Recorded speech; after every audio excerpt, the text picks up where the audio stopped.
This is A.T. You may remember in a previous episode dealing with the influence of astrologists and some of the other practitioners of the occult.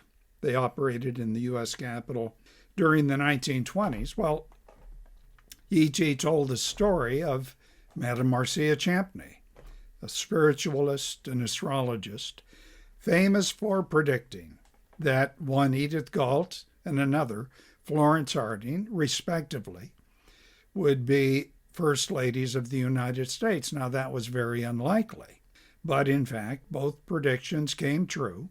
The widow Galt married President Wilson in 1915, and Florence Harding's husband, Warren, took office of president in 1921.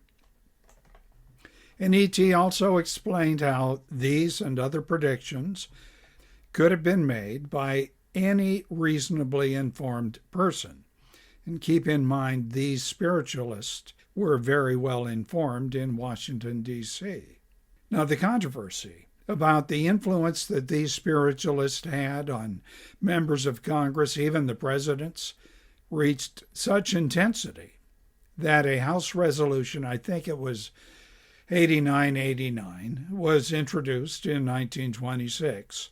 Now, if it passed, it would impose, I think, a $250, $300 fine and maybe half a year in prison for any person pretending to tell fortunes in the nation's capital with the idea of making money. During those congressional hearings, several prominent politicians were named. One of those names was Senator Clarence Dill, a Democrat from Spokane, Washington, whose own story interweaves with that of Harding, and it led to their joint efforts, despite representing different parties, to A, save taxpayers from what could have been the largest government boondoggle project in American history, and B, a possibly different conclusion to World War II. The story begins back in 1907. A 23-year-old Clarence Dill, a recent graduate of Wesleyan College in Ohio, and he was a cub reporter for, I think it was a Cleveland newspaper, entered the editor's office of the Marion Star newspaper that was in Marion, Ohio, and he asked for information regarding a murder that had already been covered by the Star. Well, this editor offered an already written story and names of people for Dill to contact. Dill was very grateful. He offered money. The editor said, well, he was glad that he could help. And Dill said, well, maybe someday I'll write a story to help you become governor. Well, that editor of the Marion Star was Warren G. Harding. He never became governor, but he was elected a U.S. senator in 1916 and elected president in 1920. And 1920 was the same year that Clarence Dill, now living in Washington State, was elected a United States senator. And both men, one a Republican, the other a Democrat, took the first steps toward industrializing the great American Northwest, thus making possible a U.S. victory in World War II. A bit of background history first. U.S. industrialization that began in a big way during the last 3 decades of the 1800s required energy, and the big 3 energy sources came in the form of moving water, coal, and oil, which in turn could be harnessed to produce electricity. The American Northwest, we're talking about Washington, Oregon State, we're talking about northern Idaho, parts of Montana. The American Northwest had lots of rushing water, the most notable flowing in the Columbia River, but there were not many dams to harness it. So critical was the shortage that the city of Tacoma had to be powered for a while by generators that were aboard an aircraft carrier. I think it was the Lexington. Put your comments below if I got that wrong. And that was as recently as 1929. Clarence Dill was among the first in Congress to recognize the importance of harnessing the energy from the Columbia River for both electricity and irrigation, and he wanted it financed by the federal government. But private interest, in particular, the Washington Water Power, it's now called Avista, based in eastern Washington's largest city of Spokane, these private interests were less interested in producing electricity, but very interested in irrigation, and that water to provide the irrigation was to be pumped by Washington Water Power's electricity.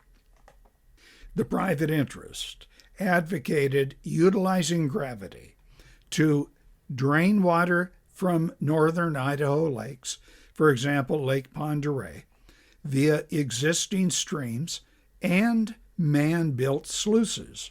It would all go into a deep valley region just south of Spokane. It's known as Hangman Valley. And then, using Washington Water Power's electricity, that water would be pumped to the thirsty farms of central and eastern Washington. The problem?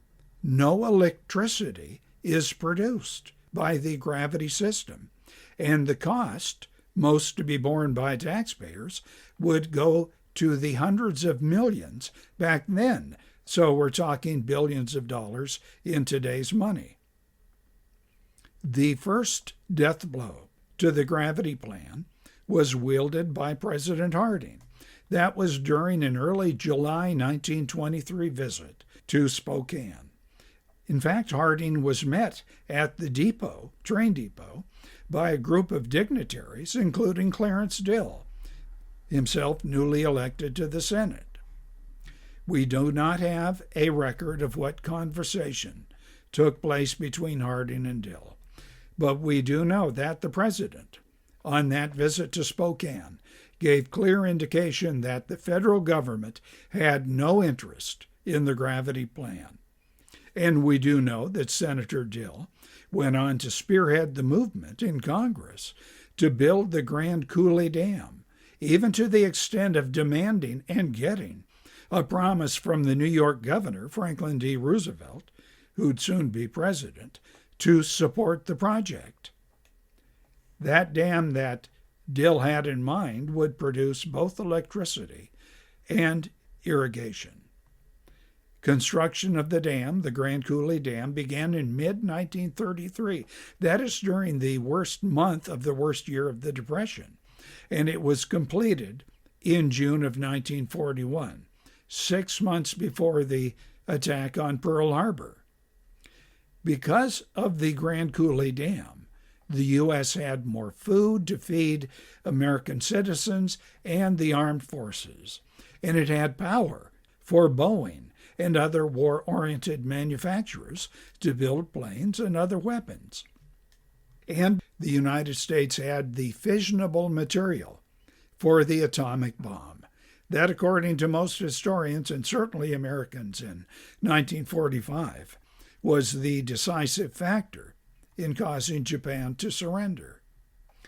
So there you have it, President Harding and Senator Dill, both instrumental in undercutting the gravity plan, and Dill actively promoting the dam at Grand Coulee that proved essential in a U.S. victory in World War II and turning a section of the United States into a major producer of electricity and food. Oh, one more thing.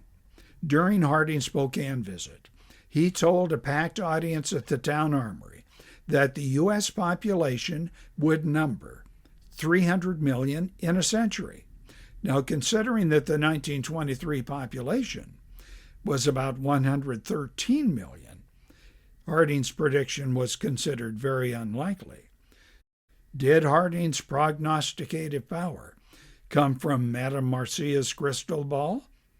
Well, no. It came via a telegram from the actuarial bean counters in Washington, D.C. This is E.T. Hit the like button if you like the video. Hit the bell icon to be notified of new uploads. Type in your comments below. Share these videos on social media. Thank you.